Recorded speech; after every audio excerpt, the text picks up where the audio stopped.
Hi, everyone. I think there's many great things going on in the world and the economy. Obviously, it's being hidden in the narrative, and obviously the reality of really elevated inflation. Markets that are down 18% in equities, down pretty close to 18% in bonds, the appreciation of the dollar. So there's a whole reset in the marketplace. And the reality, the U.S. is feeling much less pain than other parts of the world because of the dollar appreciation and other issues. But I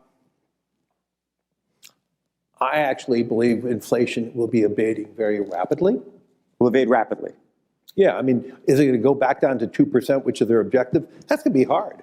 And that's going to be the fundamental issue. Where is an acceptable level of inflation? I mean, in my 40-something years of being in markets, you would have dreamed for 3 or 4% inflation. So we set this target now of 2%, which can be debated why too, and I've had conversations on that. My biggest worry is not that we're not going to see a falling of inflation back to 3 or 4%.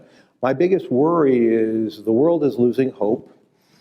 We have seen a collapse in birth rates and demographics. We're actually going to enter a period of more what I would call malaise. We are all seeing the transformation of China going from what I would have called a very economic-minded economy to a more ideological economy. We're seeing the attendant effects on that, and we're seeing a Chinese economy slowing down to a 3. We have the European economy that is really fundamentally changed right now related to the Russian gas and the cost of energy and the fiscal support by governments.